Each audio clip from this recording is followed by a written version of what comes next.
Hello everyone, quantum mechanics के इस दूसरे लेक्चर में आप सबका स्वागत है। इस लेक्चर में हम यहाँ पे बड़ा ही इंपॉर्टेंट इफेक्ट करने वाले हैं, वो है फोटो इलेक्ट्रिक इफेक्ट।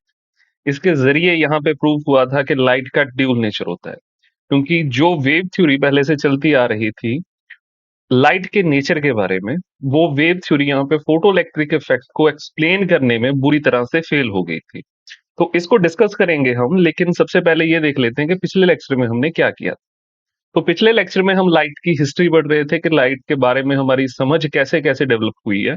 सबसे पहली थ्योरी जो लाइट के बारे में दी थी वो दी थी यहाँ पे न्यूटन ने। ठीक है, वो पार्टिकल थ्योरी थी। न्यूटन बोल रहे थे कि जो लाइट होती है वो एक पार्टिकल होती है, उसका नेचर पार्टिकल नेचर होता है। तो यहाँ पे पार्टिकल थ्योरी ऑफ लाइट सबसे पहले थी, पार्टिकल थ्योरी ऑफ लाइट। ये किसने दी थी? यहाँ पे न्यूटन ने। और ये थ्योरी जो थी, कुछ चीजें तो अच्छे से एक्सप्लेन कर पाई, लेकिन बहुत सारी चीजें ये एक्सप्लेन नहीं कर पाई। जैसे कि यहाँ पे अगर हम देखें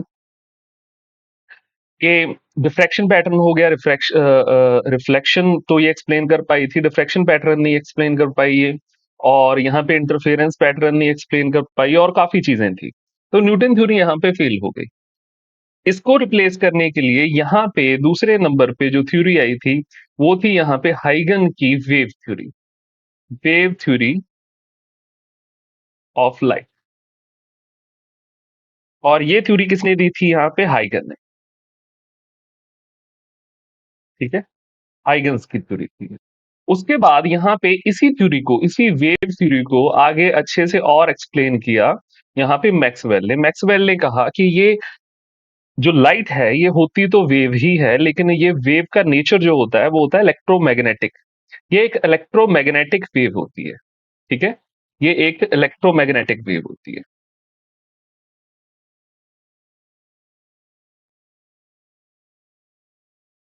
ये किसने बताया था हमें? मैक्सवेल। तो यहां तक हमें ये लगने लगा कि हम लाइट के बारे में सब कुछ जान गए हैं, और काफी टाइम तक यही दो थ्योरीज जो थी वो फेमस रही। ठीक है, लेकिन इसके बाद कुछ एक्सपेरिमेंट होते हैं जिनको एक्सप्लेन करना वेव थ्योरी वहां पे फेल हो जाती है। जैसे कि फोटो इलेक्ट्रिक इफेक्ट जो आज हम करेंगे, दूसरा कॉम्पटन इफेक्ट जो हम कल करेंगे। ठीक है, इसके नेक्स्ट लेक्चर में। तो यहाँ पे फोटो इलेक्ट्रिक इफेक्ट को एक्सप्लेन करने में ये थ्योरी यहाँ पे फेल हो गई। और फोटो इलेक्ट्रिक इफेक्ट को किसने एक्सप्लेन किया? आइंस्टाइन ने। और किस थ्योरी के थ्रू एक्सप्लेन किया? उसको एक्सप्लेन किया यहाँ पे ड्यूल नेचर ऑफ लाइट के, ड्यूल नेचर ऑफ लाइट। तो यहां से हमें पता चला कि लाइट का ड्यूल नेचर होता है, वो पार्टिकल नेचर भी रखती है और वो वेव नेचर भी रखती है। तो चलो आज हम यहाँ पे फोटो इलेक्ट्रिक इफेक्ट को डिटेल में कर लेते हैं। देखो, फोटो इलेक्ट्रिक इफेक्ट में सबसे पहले हमारे पास यहाँ पे सेटअप क्या होता है। देखो, यहाँ पे हमारे पास कैथोड है, यहाँ पे एनोड है। इन दोनों को हमने यहाँ पे एक बैटरी की सप्लाई से जोड़ रखा है, जो कि वेरिएबल सप्लाई है। यहाँ पे एमीटर है करंट देखने के लिए। और इस यहाँ पे हम जो बैटरी की पोलैरिटी है वो भी चेंज कर सकते हैं। ठीक है, और यहाँ पे हमने इस ट्यूब में एक ओपनिंग छोड़ रखी है, ओपनिंग छोड़ रखी है ताकि लाइट बाहर से आके गिर सके यहाँ पे हमारे एमिटर प्लेट पे। ठीक है, एमिटर प्लेट पे लाइट जब गिरेगी तो यहाँ से इलेक्ट्रॉन बाहर निकलेंगे, और वो इलेक्ट्रॉन बाहर निकल के यहाँ पे एनोड तक जाएंगे, यानी कि कलेक्टर प्लेट तक। और यहाँ से एक करंट बनेगा। ठीक है, अब यहाँ पे अगर हम एक्चुअल प्रोसेस देखें कि हो क्या रहा होता है, तो यहाँ पे एमिटर प्लेट है हमारे पास। इस पे जब लाइट गिरती है तो यहाँ से इलेक्ट्रॉन कुछ जो हैं वो फ्री हो जाते हैं, इसके सरफेस से इलेक्ट्रॉन कुछ फ्री हो जाते हैं, क्योंकि यहाँ इसके सरफेस पे कुछ एटम्स पड़े हैं। ठीक है, ये प्लेट जो है वो एटम से मिलके ही बनी है। जब मान लो कोई किसी एक एटम को यहाँ पे ले लिया हम, इस डायग्राम, इस एटम पे जब यहाँ पे लाइट गिरेगी तो इसके बीच में, एटम के बीच में न्यूक्लियस है, उसके चारों तरफ इलेक्ट्रॉन घूम रहे हैं, और किसी एक इलेक्ट्रॉन के साथ इस लाइट की क्या होगी? इंटरेक्शन। और उस इंटरेक्शन में वो इलेक्ट्रॉन जो है वो एनर्जी गेन करेगा और वो फ्री हो जाएगा। ठीक है, उस एटम से। और फ्री इलेक्ट्रॉन जो है फिर यहाँ पे करंट बनाने में कंट्रीब्यूट करेगा। ठीक है, वही करंट यहाँ में एमीटर में हमें दिखेगा चलता हुआ। तो ये सारा सेटअप है हमारा, और यही फोटोइलेक्ट्रिक इफेक्ट है। अब इसमें प्रॉब्लम क्या आई थी इसको एक्सप्लेन करने में? देखो, इसको जब हमने इसके ग्राफ्स देखे, ठीक है, सबसे पहले इसके 4 ग्राफ हमने पढ़ने हैं। तो 4 ग्राफ यहाँ पे मैं आपके ड्रॉ करता हूं। देखो, पहले नंबर कौन सा ग्राफ है?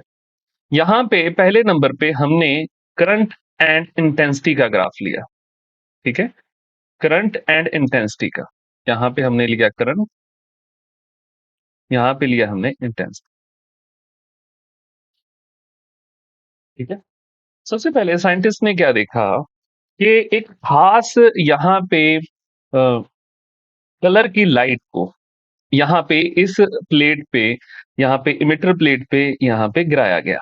ठीक है, वो खास कलर की लाइट थी, लेकिन यहाँ पे देखा गया कि कोई भी करंट यहाँ पे नहीं बना। ठीक है, कोई भी करंट जो था वो यहाँ पे नहीं बना। तो इंटेंसिटी को उसके बाद उन्होंने सोचा कि इंटेंसिटी को इंक्रीज करते हैं।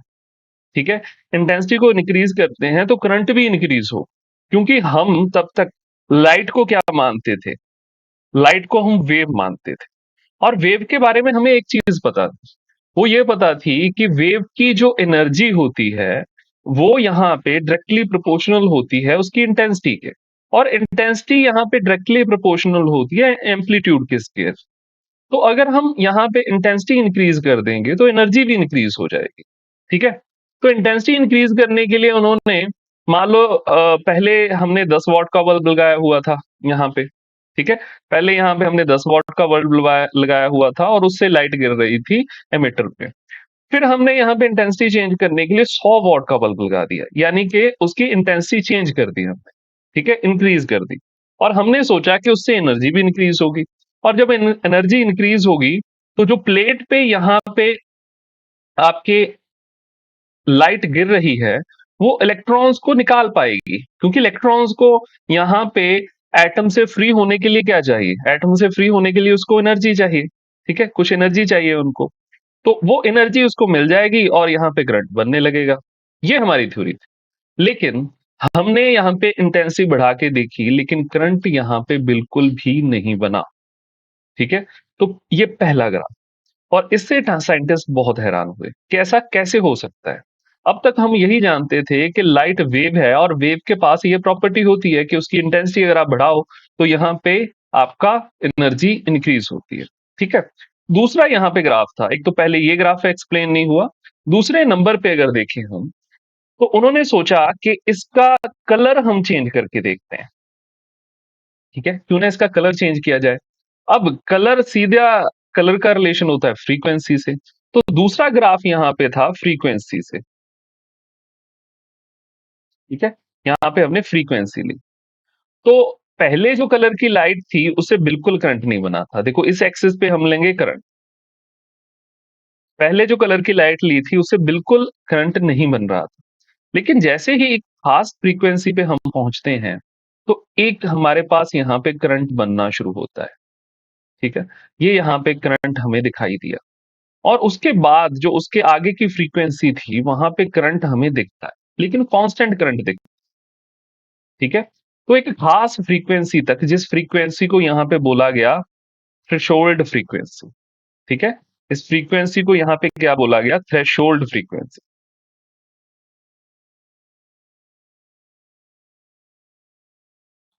ठीक है, तो इस फ्रीक्वेंसी के बाद या इस फ्रीक्वेंसी पे ही करंट यहाँ पे डिटेक्ट किया गया, और फ्रीक्वेंसी इंक्रीज करने पे, उसके आगे फ्रीक्वेंसी इंक्रीज करने पे करंट इंक्रीज नहीं हुआ, वो कांस्टेंट रहा। तो वेव थ्योरी इसे भी एक्सप्लेन करने में नाकामयाब रही। ये भी एक्सप्लेन नहीं किया जा सका, ये कैसे हो सकता है। ठीक है, क्योंकि तब तक फ्रीक्वेंसी का रिलेशन जो था वो एनर्जी से नहीं देखा जाता था। अब यहाँ पे तीसरे नंबर पे एक और ग्राफ है। ठीक है, उसको ड्रॉ कर लेते हैं, वो कौन सा है? तब हमने देखा कि इसके बाकी जो क्वांटिटीज हैं उसके साथ भी वेरिएबल देख लेते हैं। अगर यहाँ पे हम पोटेंशियल लें, पोटेंशियल के साथ वेरिएशन देखें तो क्या होगा? तो इस एक्सिस पे हमने यहाँ पे पोटेंशियल लिया। और यहाँ पे हमने करंट ले लिया, ठीक है? और हमने देखा कि एक खास फ्रीक्वेंसी की लाइट हमने यहाँ पे गिराई, ठीक है? एक खास फ्रीक्वेंसी की लाइट हमने ली और हमने देखा कि एक खास फ्रीक्वेंसी पे लाइट पे मान लो इतना करंट बन रहा है, ठीक है? अब जैसे-जैसे हम क्या कर रहे हैं, यहाँ पे हमने जैसे-जैसे यहाँ पे देखो फ्रीक्वेंसी को वही रखा हमने, इसको सेम रखा, ठीक है? अब हमने वोल्टेज जो थी, पोटेंशियल जो था, दोनों टर्मिनल्स के बीच वो इंक्रीज़ करना शुरू किया। तो यहाँ पे क्या हुआ कि करंट भी इंक्रीज़ होना शुरू हुआ, ठीक है? लेकिन एक पॉइंट पे जाके वो करंट जो था, वो फिर इंक्रीज़ होना बंद हो गया, सैचुरेट हो गया, ठीक है? यहाँ पे आके इस पॉइंट पे आगे वो करंट क्या हुआ, इंक्रीज़ होना बंद हो गया। फिर हमने सोचा कि नेगेटिव पोटेंशियल दिया जाए, यानी कि यहाँ पे पोलैरिटी चेंज कर दी। ये बैटरी के दोनों साइड हमने चेंज कर दिए यहाँ, ठीक है? जब दोनों साइड हमने चेंज किए, तो यहाँ पे करंट क्या हुआ, डिक्रीज़ होना शुरू हुआ, ठीक है? यहाँ पे डिक्रीज़ होना शुरू हुआ और एक पॉइंट पे आके वो करंट यहाँ पे बिल्कुल बंद हो गया। तो इतनी नेगेटिव वोल्टेज हमने दी, तब जाके वो करंट स्टॉप हुआ। इसको बोला गया स्टॉपिंग पोटेंशियल, स्टॉपिंग पोटेंशियल। जहां पे जाके करंट क्या हो जाए, स्टॉप हो जाए, करंट बनना बंद हो जाए, ठीक है? फिर हमने क्या किया, यहाँ पे हमने फ्रीक्वेंसी रखी थी न्यू और यहाँ पे इंटेंसिटी मान लो रखी थी हमने आई, एक खास इंटेंसिटी की लाइट गिराई। फिर हमने इंटेंसिटी को चेंज किया, फ्रीक्वेंसी सेम ही रखी, इंटेंसिटी हमने चेंज की, हमने ज्यादा इंटेंसिटी की यहाँ पे लाइट गिराई। तो हमने देखा कि करंट जो था वो भी इंक्रीज हो गया, ठीक है? पहले मान लो यहाँ पे हमने I1 इंटेंसिटी की लाइट गिराई थी, फिर यहाँ पे हमने I2 इंटेंसिटी की लाइट गिराई, तो करंट क्या हो गया, यहाँ पे इंक्रीज हो गया। लेकिन जैसे ही हमने वोल्टेज को उल्टा किया, वोल्टेज का वेरिएशन बिल्कुल वैसे ही किया हमने जैसे पहले कर रहे थे, ठीक है? यहां से आपका वेरिएशन शुरू हुआ था, वोल्टेज इंक्रीज करनी शुरू की हमने, ठीक है? तो करंट इंक्रीज होना शुरू हुआ और यहाँ पे एक पॉइंट पे आके सैचुरेट हो गया और बिल्कुल फिर कांस्टेंट हो गया। लेकिन ये दोनों पॉइंट जो थे, ये पॉइंट और ये सैचुरेशन वाला पॉइंट, ये दोनों पॉइंट जो थे ये इसके ऊपर थे, पहले वाली लाइन के, और ये लाइन बन रही थी इसके ऊपर बन रही थी, यानी कि अब करंट जो था वो सर्किट में ज्यादा चल रहा था इंटेंसिटी इंक्रीज करने से, ठीक है? और यहाँ पे वोल्टेज को जब हमने ड्रॉप करना शुरू किया, यानी कि पोलैरिटी चेंज कर दी और रिवर्स कर दी वोल्टेज, तब यहाँ पे करंट डिक्रीज होना शुरू हुआ और एक पॉइंट पे आके ये करंट जो था वो बंद हो गया। लेकिन हमने ये नोट किया कि जिस पॉइंट पे पहले करंट रुका था, पहली इंटेंसिटी जब थी I1, उसी पॉइंट पे आके ये दूसरी बार भी करंट रुका है, ठीक है? और एक बार फिर हमने ये चीज की, हमने इंटेंसिटी इस बार और इंक्रीज कर दी, I3 कर दी, ठीक है? यही वेरिएशन फिर देखने को मिला, ठीक है? लेकिन इस बार भी सेम पॉइंट पे आके ये लाइन यहाँ पे जीरो हो गई, यानी कि करंट यहाँ पे जीरो हो गया, यानी कि सेम स्टॉपिंग पोटेंशियल था। तो ये भी एक्सप्लेन करना मुश्किल हो गया वेव थ्योरी के लिए, ठीक है? क्योंकि वेव थ्योरी मानती थी कि सारी एनर्जी जो है वो यहाँ पे इंटेंसिटी में होती है, लाइट की इंटेंसिटी में सारी एनर्जी होती है। तो यहाँ पे अगर हम देखें, दोबारा से डायग्राम में देख लेते हैं, अगर इंटेंसिटी हम इंक्रीज कर रहे हैं, यानी कि हम इलेक्ट्रॉन्स को ज्यादा एनर्जी प्रोवाइड करवा रहे हैं। अगर हम ज्यादा एनर्जी प्रोवाइड करवा रहे हैं तो ज्यादा एनर्जी लेके वो इस साइड को भाग रहे हैं, यहाँ पे कैथोड से एनोड की तरफ वो ज्यादा एनर्जी लेके भाग रहे हैं, ठीक है? जितनी ज्यादा एनर्जी लेके भागेंगे, उतनी ज्यादा ही एनर्जी हमें लगानी पड़ेगी उनको स्टॉप करने के लिए, ठीक है? तो स्टॉप करने के लिए उतनी ज्यादा ही एनर्जी लगानी चाहिए हमें। तो यहाँ पे इस हिसाब से इंटेंसिटी इंक्रीज करने से स्टॉपिंग पोटेंशियल भी इंक्रीज होना चाहिए, नेगेटिव में पीछे जाना चाहिए वो स्टॉपिंग पोटेंशियल, ठीक है? लेकिन वो नहीं जाता स्टॉपिंग पोटेंशियल पीछे। इट मींस इंटेंसिटी इंक्रीज करने से इलेक्ट्रॉन्स को ज्यादा एनर्जी नहीं मिलती। ये वेव थ्योरी एक्सप्लेन नहीं कर पाई। ये थर्ड ग्राफ था, उसके बाद फोर्थ ग्राफ देखिए हम। फोर्थ ग्राफ में क्या है?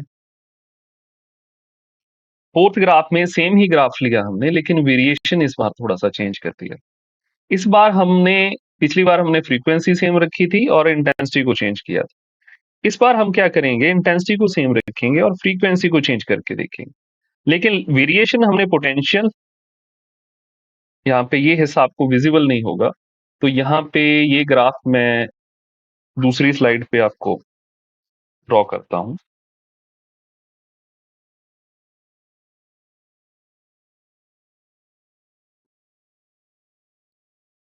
यहाँ पे फोर्थ ग्राफ है,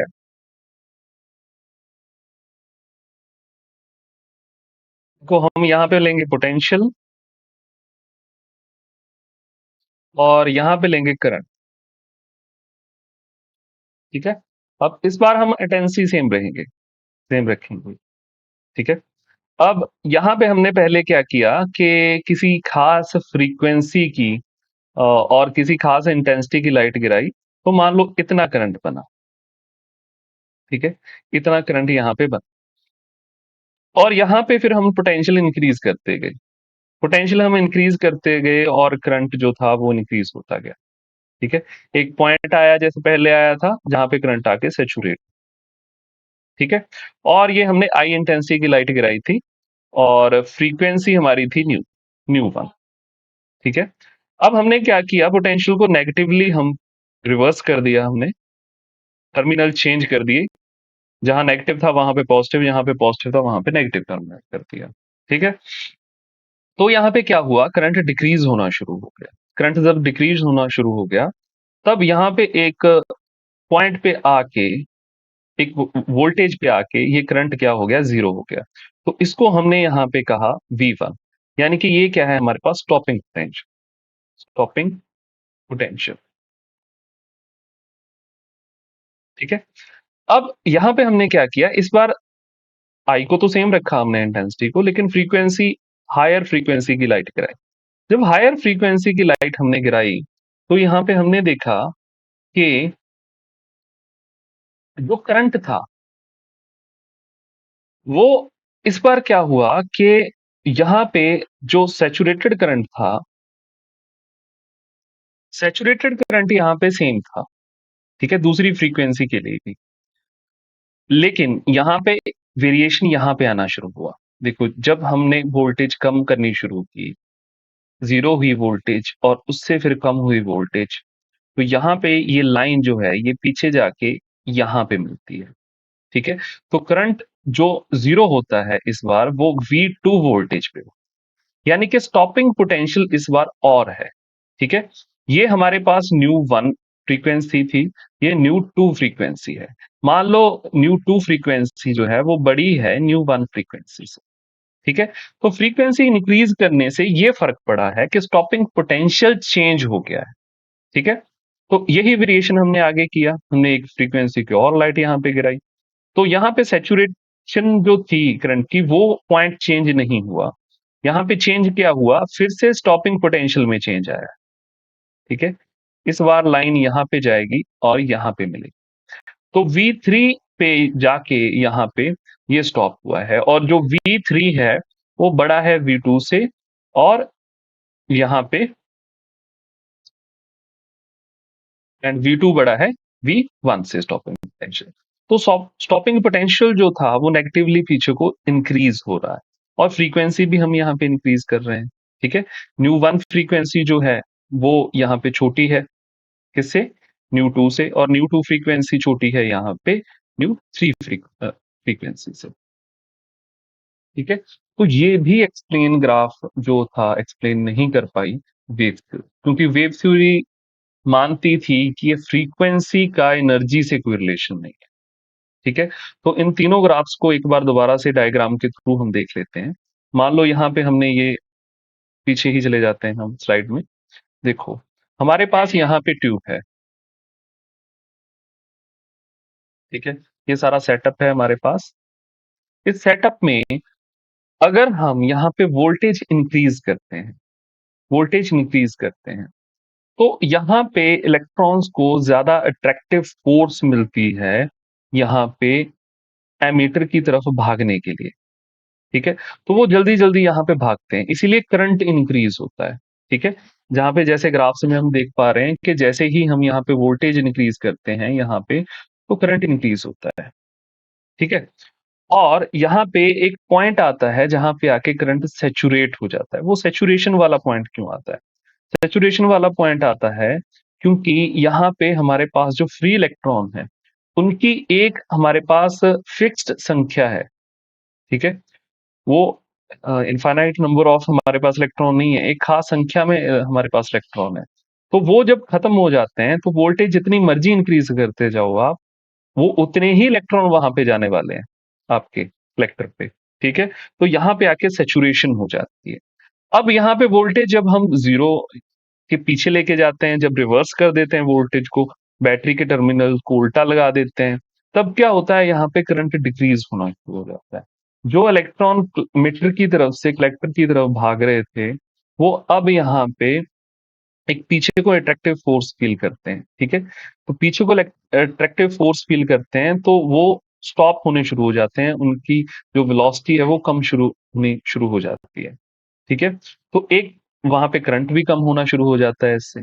तो यहाँ पे अब एक पॉइंट ऐसा आता है नेगेटिव वोल्टेज का, जहाँ पे जाके वो बिल्कुल ही स्टॉप हो जाता है, ठीक है? अगर हम मान लो वो किसी एनर्जी से E1 एनर्जी से यहाँ पे इस तरफ को भाग रहे थे मीटर से कलेक्टर की तरफ, ठीक है? हमने एक वोल्टेज लगाई, यानी कि एक पीछे को अट्रैक्टिव फोर्स लगा दी, ठीक है? और इस अट्रैक्टिव फोर्स को हम वोल्टेज को इंक्रीज करते जा रहे हैं, तो यानी कि उसको पीछे को खिंचाव फील हो रहा है इलेक्ट्रॉन्स को। तो वो एक पॉइंट ऐसा आएगा जब वो रुक जाएंगे, ठीक है? तो करंट बिल्कुल क्या हो जाएगा, स्टॉप हो जाएगा। एमिटर से कलेक्टर की तरफ इलेक्ट्रॉन तब नहीं जाएंगे। ये वही पॉइंट है आपका स्टॉपिंग पोटेंशियल का पॉइंट, वही पॉइंट है जहां पे जाके इलेक्ट्रॉन बिल्कुल स्टॉप हो जाते हैं, वहां पे करंट नहीं बनता, ठीक है? तो ये तो इसकी सारी पीछे की एक्सप्लेनेशन, ठीक है? वोल्टेज जब इंक्रीज कर रहे थे हम, तो करंट क्यों इंक्रीज हो रहा था, सैचुरेट क्यों हो रहा था, ठीक है?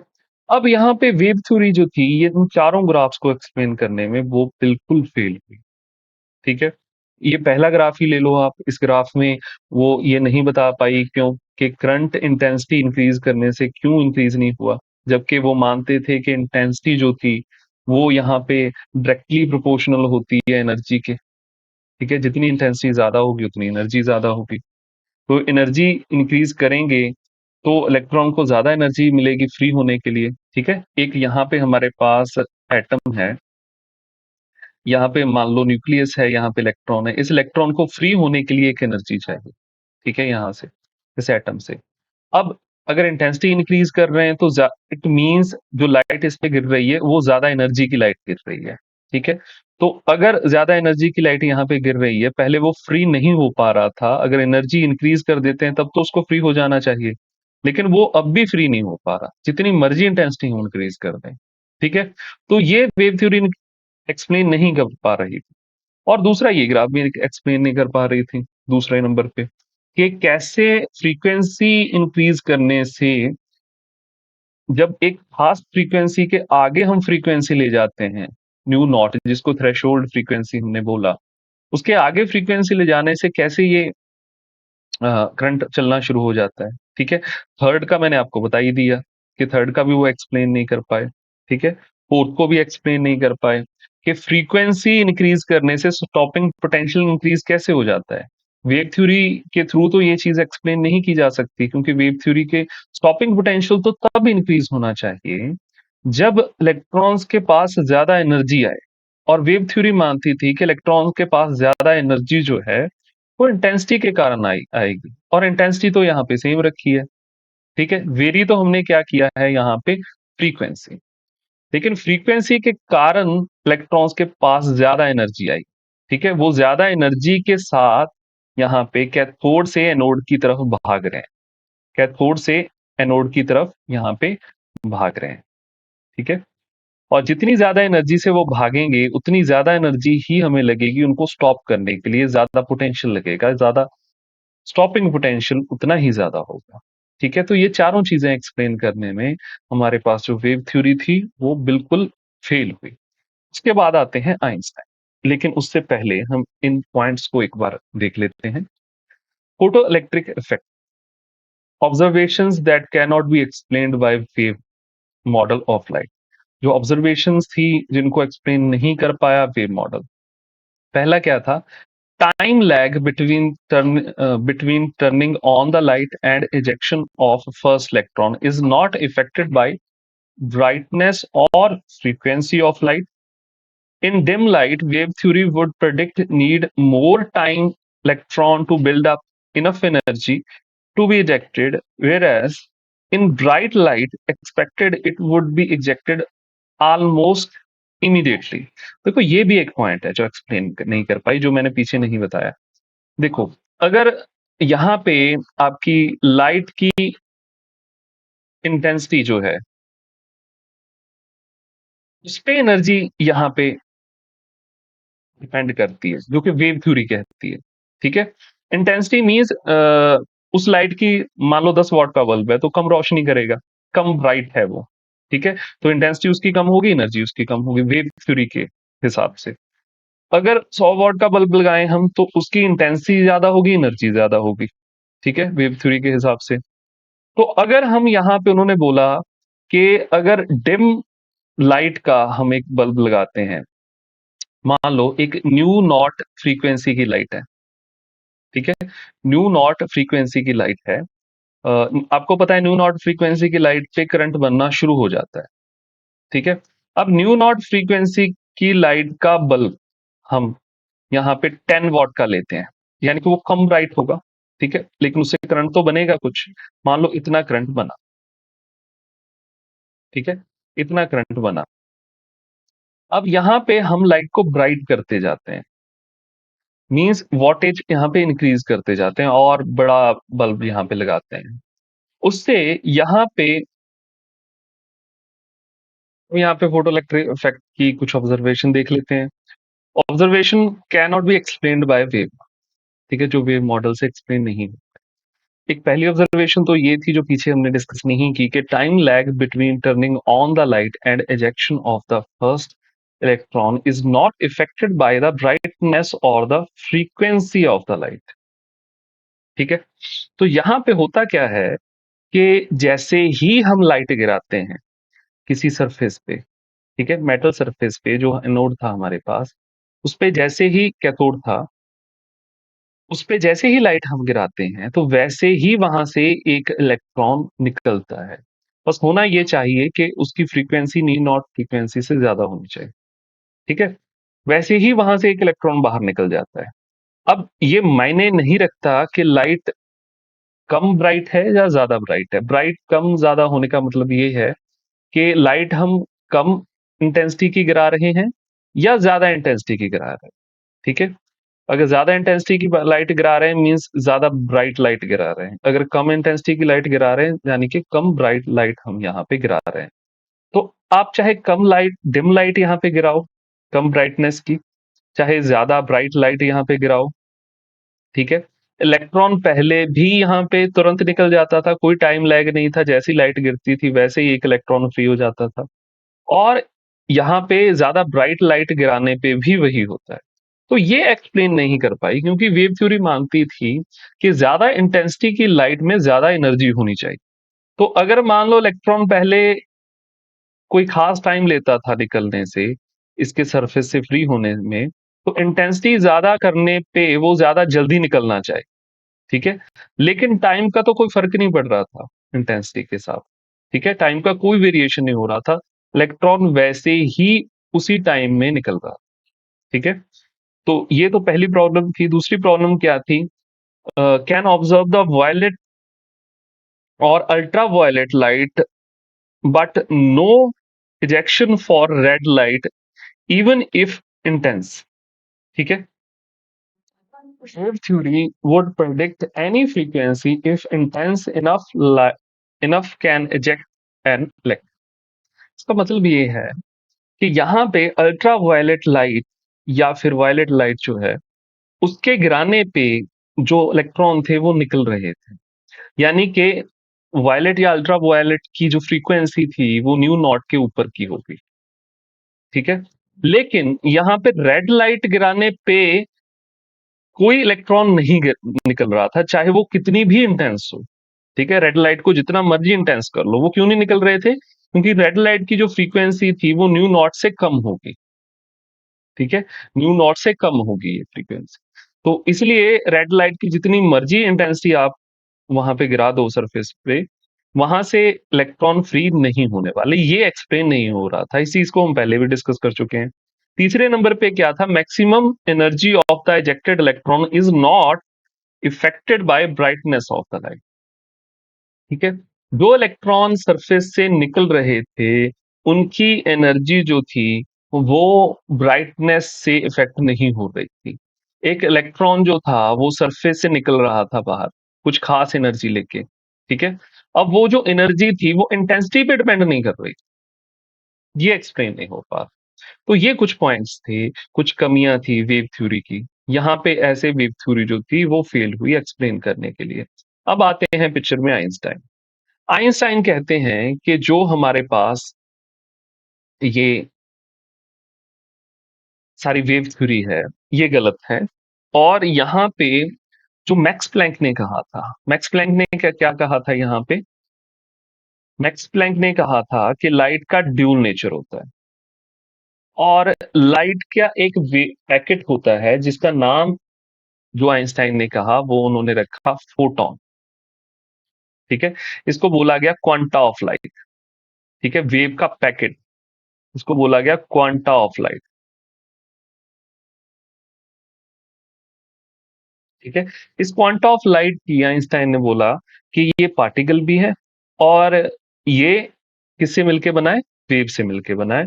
और इसकी एनर्जी क्या है? एनर्जी होती है इसकी एच न्यू। ठीक है, तो यहां पे आप चेक करो कि यहाँ पे जो आइंस्टाइन ने ये चीज बताई कि इस फोटोन की एनर्जी होती है एच न्यू के इक्वल, ये सारी प्रॉब्लम यहाँ पे दूर कर देता है हमारी, जो अब तक चलती आ रही थी। यहाँ पे उन्होंने एनर्जी का रिलेशन जोड़ा किसके साथ? फ्रीक्वेंसी के साथ। एनर्जी का रिलेशन जोड़ दिया उन्होंने फ्रीक्वेंसी के साथ। ठीक है, और यहाँ पे जो लाइट का पहले वेव नेचर था, उन्होंने कहा ड्यूल नेचर है। लाइट पार्टिकल की तरह जाके किसी सरफेस से टकराती है, लेकिन वो ट्रेवल करती है वेव की तरह। ठीक है, उसमें वेव नेचर भी है, उसमें यहाँ पे पार्टिकल नेचर भी है। तो और उसकी जो एनर्जी है वो किस पे डिपेंड करेगी? यहाँ पे फ्रीक्वेंसी पे डिपेंड करेगी। अब इस थ्योरी के जरिए उन्होंने सारा कुछ एक्सप्लेन किया। वो एक्सप्लेन कैसे किया? यहाँ पे पहले कुछ इक्वेशंस देख लेते हैं हम। ठीक है, उन्होंने कहा कि लाइट फोटोन से मिलके बनी है, और एक फोटोन की एनर्जी कितनी होती है? H new. ठीक है, यहां से हमें पता है जो कि फ्रीक्वेंसी होती है वो किसके इक्वल होती है? सी बाय लेमडा के। तो इस इक्वेशन को हम लिख सकते हैं is equal to H C by lambda, जो कि यहाँ पे पहली इक्वेशन लिखी गई है। ठीक है, अब फोटोन का मोमेंटम अगर देखें तो हमें पता है कि फोटोन का मोमेंटम किसके इक्वल होता है? मोमेंटम होता है एच बाय लेमडा। ये पिछले लेक्चर में हमने किया था। ठीक है, अब यहाँ पे ये जो हमारे पास, इसको हम क्या लिख सकते हैं? इसको लिख सकते हैं ई बाय सी भी लिख सकते हैं।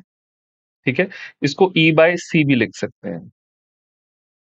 आप क्या करो, यहाँ पे इस इक्वेशन में इस सी को आप ई के नीचे ले जाओ, और यहाँ पे एच बाय लेमडा आ जाएगा जो कि पी के इक्वल है। यानी कि पी क्या बन जाएगा? ई बाय सी के इक्वल। तो यहां से ये रिलेशन ड्राइव हुआ।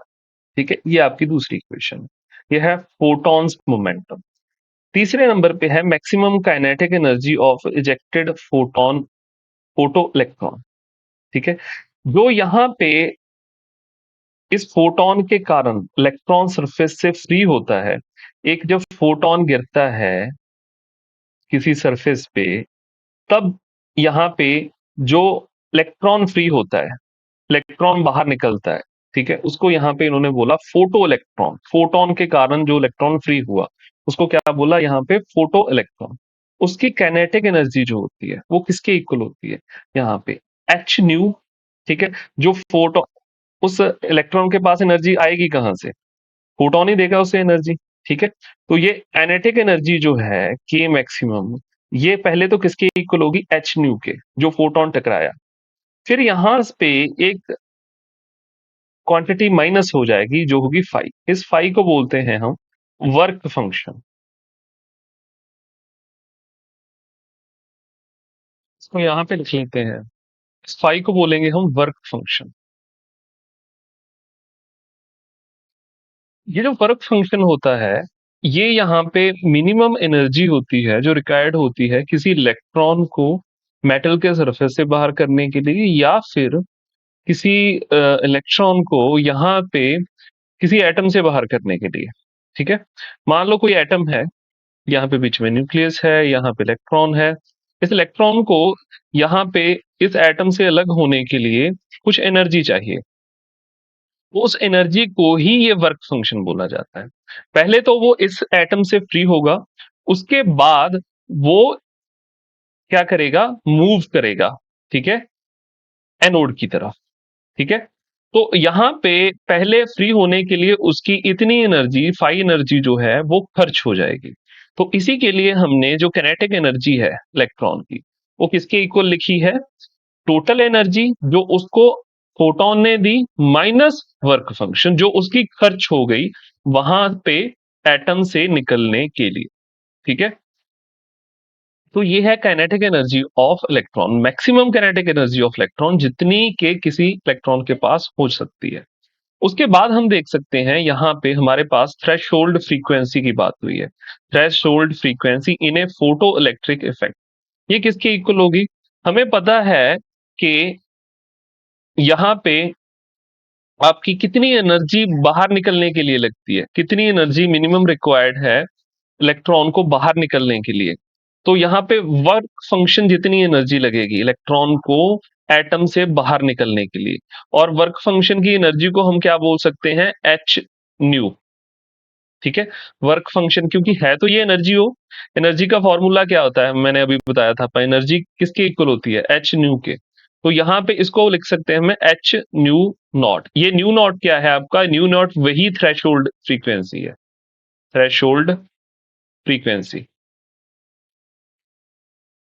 अगर इस फॉर्मूले से इसको कैलकुलेट करें हम, तो थ्रेशोल्ड फ्रीक्वेंसी किसके इक्वल आ गई, work function divided by H. ठीक है, तो इतनी मिनिमम आपके पास फ्रीक्वेंसी चाहिए किसी, यहाँ पे फोटोन के पास अगर इतनी फ्रीक्वेंसी वाला फोटोन जाके किसी इलेक्ट्रॉन से टकराएगा तो वो उस इलेक्ट्रॉन को फ्री कर पाएगा यहाँ पे मेटल सरफेस से। ठीक है, तो ये हमारे पास ये फॉर्मूला है। इसके बाद स्टॉपिंग पोटेंशियल का फॉर्मूला है हमारे पास। स्टॉपिंग पोटेंशियल जो हम पीछे कर चुके हैं, वो पोटेंशियल जो किसी करंट को सर्किट में जीरो करने के लिए चाहिए उसको स्टॉपिंग पोटेंशियल बोलते हैं। वो किसके इक्वल होगा, हमारे पास यहाँ पे मैंने आपको बताया था कि मान लो यहाँ ये है हमारे पास कैथोड और ये है एनोड। एक इलेक्ट्रॉन कैथोड से एनोड की तरफ भाग रहा है, उसके पास कुछ के क्या है, कैनेटिक एनर्जी। जितनी कैनेटिक एनर्जी के साथ वो भाग रहा है उतना ही हमें पीछे को एनर्जी देनी पड़ेगी, उसको लगानी पड़ेगी, पोटेंशियल लगाना पड़ेगा उसको रोकने के लिए। ठीक है, तो जितनी कैनेटिक एनर्जी के साथ भाग रहा है उतनी कैनेटिक एनर्जी ही हमें पीछे को प्रोवाइड करनी पड़ेगी उसको रोकने के लिए, उतना ही ज्यादा पोटेंशियल पीछे को लगाना पड़ेगा। ठीक है, तो स्टॉपिंग पोटेंशियल क्या है, उसको रोकने वाला पोटेंशियल। ठीक है, तो ये किसके इक्वल होगा, जितनी एनर्जी के साथ वो यहां पे भाग रहा है एनोड की तरफ। ठीक है, तो वो एनर्जी पहले हम निकाल चुके हैं, ये रही आपका एनर्जी का formula, K maximum is equal to H nu minus five. ठीक है, अब इसको हम के को रिप्लेस कर सकते हैं यहाँ पे स्टॉपिंग पोटेंशियल से, यानी कि स्टॉपिंग पोटेंशियल यहाँ पे अगर इसको हम वी नॉट दें स्टॉपिंग पोटेंशियल को नाम, तो ये इक्वल हो जाएगा एच न्यू माइनस फाइव। लेकिन अभी इस इक्वेशन में एक गड़बड़ है, यहाँ पे इस तरफ हमारे पास एनर्जी है, यहाँ भी एनर्जी है और यहाँ पे है पोटेंशियल। ठीक है, तो इसको इक्वेशन को वैलिड करने के लिए इस साइड भी हमारे पास यहाँ पे पोटेंशियल की जगह पर क्या होनी चाहिए, एनर्जी। तो यहाँ पे एक लिख देंगे हम ई, इलेक्ट्रॉन वोल्ट। ठीक है, यहाँ पे एनर्जी हो गई, तो इस साइड पे भी एनर्जी है, अब ई को दूसरी साइड ले जाएंगे यहाँ पे हम, तो एच न्यू बाई ई, ठीक है, माइनस फाइव बाई। ठीक है, अब आप क्या कर सकते हो, यहाँ पे हमें पता है न्यू किसके इक्वल होता है, न्यू इक्वल होता है लैम्डा बाय सी के। तो ये पुट कर सकते हैं यहाँ पे, nu V naught is equal to H lambda by E C minus 5/E। ठीक है, ये इक्वेशन यहाँ पे लिखी गई। ये है स्टॉपिंग पोटेंशियल की इक्वेशन। स्टॉपिंग पोटेंशियल उतना ही होता है जितनी काइनेटिक एनर्जी इलेक्ट्रॉन के पास होती है, उतना ही स्टॉपिंग पोटेंशियल हमें लगाना पड़ता है। तीसरा है आपके पास डी ब्रोगलीज वेवलेंथ। ठीक है, डी ब्रोगलीज वेवलेंथ ये किसके इक्वल होगी, lambda is equal to H by P. तो ये कुछ फॉर्मूलाज थे जो हमें आइंस्टाइन ने दिए। अब इनके बेस पे, इस थ्योरी के बेस पे उन्होंने एक्सप्लेन किया चारों ग्राफ्स को। देखो कैसे एक्सप्लेन किया उन्होंने, हम चारों ग्राफ्स पे दोबारा से चलते हैं। तो आइंस्टाइन कहते थे कि E इक्वल होती है एच न्यू के।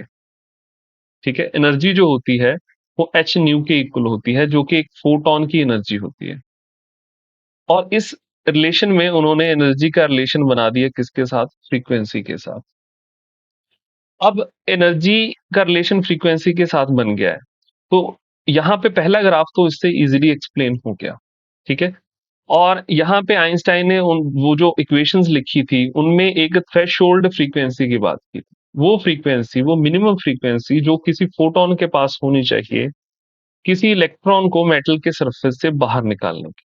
ठीक है, तो यहाँ पे करंट पहले ग्राफ में इसलिए नहीं आया था क्योंकि यहाँ पे जो हमने लाइट ली थी वो कम फ्रीक्वेंसी की लाइट थी, उसकी फ्रीक्वेंसी जो थी वो कम थी, थ्रेशोल्ड फ्रीक्वेंसी। ठीक है, और हम यहाँ पे इंटेंसिटी इंक्रीज करते जा रहे थे। इंटेंसिटी इंक्रीज करने से हमें लग रहा था कि एनर्जी इंक्रीज हो रही है, लेकिन एनर्जी इंक्रीज नहीं हो रही थी वहां पे लाइट की।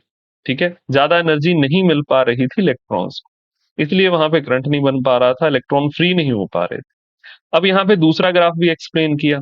दूसरा ग्राफ कैसे एक्सप्लेन किया कि जब एनर्जी का रिलेशन यहाँ पे फ्रीक्वेंसी के साथ बना दिया गया, आइंस्टाइन ने बताया कि एनर्जी का रिलेशन फ्रीक्वेंसी के साथ है, तो एक खास फ्रीक्वेंसी के बाद, यानी कि एक खास फ्रीक्वेंसी का इलेक्ट्रॉन जब इलेक्ट्रॉन के साथ, एक खास फ्रीक्वेंसी का फोटोन जब इलेक्ट्रॉन के साथ टकराता है, तो वो उसको उतनी एनर्जी प्रोवाइड कर देता है कि वो एटम से बाहर आ सके।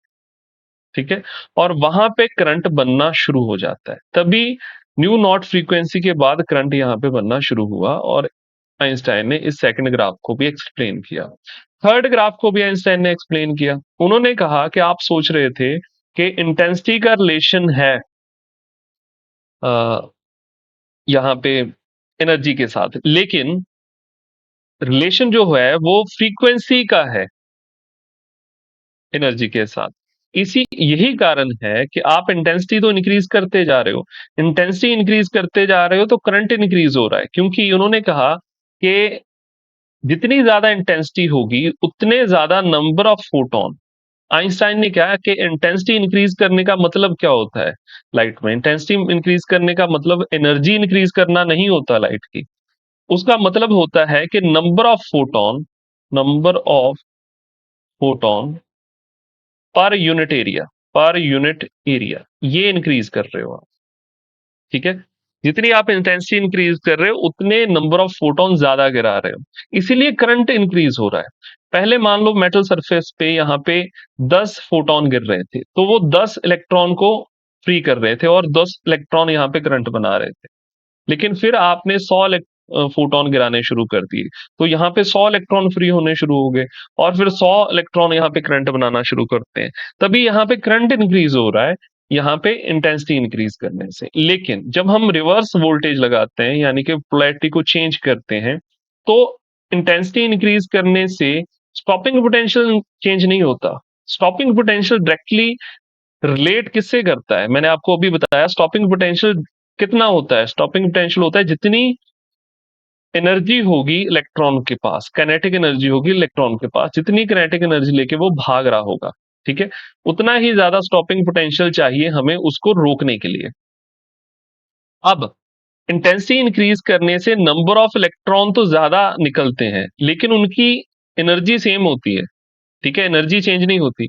एनर्जी चेंज कब होती है, जब डिफरेंट कलर की हम लाइट गिराते हैं। डिफरेंट कलर की लाइट मींस डिफरेंट फ्रीक्वेंसी की लाइट। ठीक है? तो यहाँ पे हमने फ्रीक्वेंसी तो चेंज नहीं की, फ्रीक्वेंसी चेंज नहीं की, यानी कि हमने जो फोटोन गिराया वो ज्यादा एनर्जी वाला फोटोन नहीं गिराया हमने। उतनी ही एनर्जी वाले पहले 10 फोटोन गिरा रहे थे, फिर हमने 100 गिराने शुरू कर दिए, लेकिन उनकी एनर्जी सेम। क्योंकि एनर्जी उनकी सेम थी तो इलेक्ट्रॉन के पास एनर्जी सेम ही आई। ठीक है? तो इंटेंसिटी चेंज करने से इलेक्ट्रॉन की एनर्जी चेंज नहीं हुई, इसीलिए स्टॉपिंग पोटेंशियल हर बार सेम आ रहा था। अब इसी से फोर्थ ग्राफ भी यहाँ पे इजिली एक्सप्लेन हुआ। यहाँ पे फोर्थ ग्राफ में हमने इंटेंसिटी सेम रखी थी। ठीक है? तो पहले अगर इंटेंसिटी सेम मींस यहाँ पे हमारे पास अगर पहले 10 हम फोटोन गिरा रहे थे और 10 इलेक्ट्रॉन उससे फ्री हो पा रहे थे, तो यहाँ पे हमने फिर भी 10 फोटोन बाद में गिराए और उससे भी इलेक्ट्रॉन जो थे वो 10 ही फ्री हुए। तो यहाँ पे करंट आप देख पा रहे हो, तो करंट तो सेम ही रह रहा है। ठीक है, उसका लेवल। लेकिन स्टॉपिंग पोटेंशियल चेंज हो रहा है। स्टॉपिंग पोटेंशियल क्यों चेंज हो रहा है? आइंस्टाइन ने बोला क्योंकि अब आप फ्रीक्वेंसी चेंज कर रहे हो। देखो, पहले न्यू वन फ्रीक्वेंसी की लाइट गिराई, फिर न्यू टू फ्रीक्वेंसी की लाइट गिराई जो कि ज्यादा फ्रीक्वेंसी थी, फिर न्यू थ्री फ्रीक्वेंसी की लाइट गिराई जो उससे भी ज्यादा थी। तो फ्रीक्वेंसी इंक्रीज करते जा रहे हो, उससे क्या हो रहा है कि एक फोटोन की एनर्जी इंक्रीज हो रही है, और वो फोटोन क्या करेगा? इलेक्ट्रॉन के साथ जाके टकराएगा। ठीक है? वो उसको कुछ एनर्जी देगा। एनर्जी कितनी देगा वो? H new. H new energy देगा। वर्क फंक्शन कुछ एनर्जी उसकी इलेक्ट्रॉन की खर्च हो जाएगी, और बाकी एनर्जी क्या बन जाएगी? उसकी काइनेटिक एनर्जी। ठीक है? अब क्योंकि ज्यादा एनर्जी वाला फोटोन जाके टकरा रहा है, तो ज्यादा काइनेटिक एनर्जी बचेगी इलेक्ट्रॉन के पास यहाँ पे एनोड तक जाने के लिए। क्योंकि ज्यादा एनर्जी अब है काइनेटिक एनर्जी, तो ज्यादा पोटेंशियल लगाना पड़ेगा, स्टॉपिंग पोटेंशियल। यही कारण है कि ज्यादा फ्रीक्वेंसी करने से ज्यादा स्टॉपिंग पोटेंशियल हमें लगाना पड़े। तो ये चारों ग्राफ जो थे आइंस्टाइन ने यहाँ पे इजिली एक्सप्लेन कर दिए।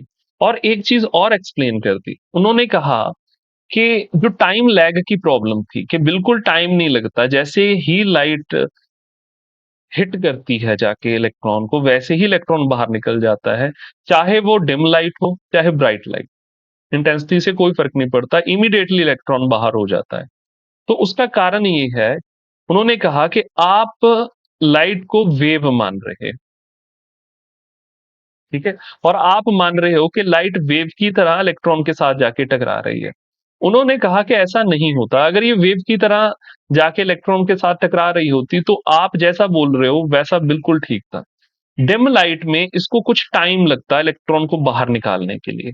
ठीक है? और ब्राइट लाइट में इसको कम टाइम लगता, क्योंकि जो डिम लाइट है वो कम एनर्जी ट्रांसफर कर पाती और जो ब्राइट लाइट है वो ज्यादा एनर्जी ट्रांसफर कर पाती। ठीक है? तो इनमें टाइम गैप तो होता, एक में टाइम कम लगता दूसरे में टाइम ज्यादा लगता। लेकिन आप गलत सोच रहे हो। लाइट जो होती है उसका वेव नेचर तो है ही नहीं, वो तो जाएगी पार्टिकल की तरह, जाएगी पार्टिकल की तरह जाके टकराएगी इलेक्ट्रॉन से। तो वो ऐसा ही कोलिजन होगा जैसे एक पार्टिकल का दूसरे पार्टिकल के साथ होता है। मान लो यहाँ पे एटम है, एटम के आउटर मोस्ट यहाँ पे शेल में एक इलेक्ट्रॉन घूम रहा है, यहाँ पे एक फोटोन आया, फोटोन आके टकराया, तो एज ए पार्टिकल टकराएगा, ये स्ट्राइक करेगा, इसको बाहर कर देगा, फ्री कर देगा, इमीडिएटली फ्री कर देगा। यहाँ पे दो ही चीजें हो सकती हैं, या तो इस फोटोन के पास इतनी एनर्जी होगी कि इसको बाहर कर देगा, या इस फोटोन के पास इतनी एनर्जी नहीं होगी कि इसको बाहर कर पाए। ठीक है? कितनी एनर्जी चाहिए इसको? इस फोटोन को यहाँ पे H new not minimum energy चाहिए। ये मिनिमम एनर्जी है जो इसको चाहिए, जो ताकि ये इसको बाहर कर पाए। अगर इस इतनी एनर्जी या इससे ज्यादा एनर्जी इसके पास है तो इमीडिएटली इसको फ्री कर देगा और आपके पास करंट चलना बनना शुरू हो जाएगा। यही रीजन है कि बिल्कुल टाइम लैग नहीं होता। ठीक है? जैसे ही लाइट पड़ती है थ्रेशोल्ड फ्रीक्वेंसी से ज्यादा फ्रीक्वेंसी वाली या उतनी फ्रीक्वेंसी वाली, तो आपके पास इमीडिएटली करंट बनना शुरू हो जाता। फिर आप चाहे इंटेंसिटी चेंज करते जाओ, ठीक है, तब टाइम में कोई फर्क नहीं पड़ेगा, टाइम फिर भी इमीडिएटली भी वो करंट बनना शुरू हो जाएगा। ठीक है? डिम करने से लाइट, ब्राइट करने से लाइट, करंट बनने का टाइम जो है वो चेंज नहीं होता। तो ये चीज आइंस्टाइन ने यहाँ पे एक्सप्लेन। तो जब ये चीजें सारी एक्सप्लेन कर दी आइंस्टाइन ने, तो इस पे उनको नोबेल प्राइज भी मिला। और यहाँ पे ये भी माना गया कि आइंस्टाइन की एंड मैक्स प्लैंक की जो थ्योरी है ड्यूल नेचर की, वो बिल्कुल सही है। ठीक है? क्योंकि वेव थ्योरी इसको प्रूव नहीं कर पाई। नेक्स्ट लेक्चर में हम एक और यहाँ पे इफेक्ट देखेंगे, कॉम्पटन इफेक्ट। कॉम्पटन इफेक्ट भी एक्सप्लेन नहीं हुआ था पार्टिकल थ्योरी थे, पार्टिकल या वेव थ्योरी से, वो भी ड्यूल नेचर से ही यहाँ पे एक्सप्लेन हो पाया है। ठीक है, उसको हम नेक्स्ट लेक्चर में यहाँ पे करेंगे। आज के लेक्चर में इतना ही। Thank you.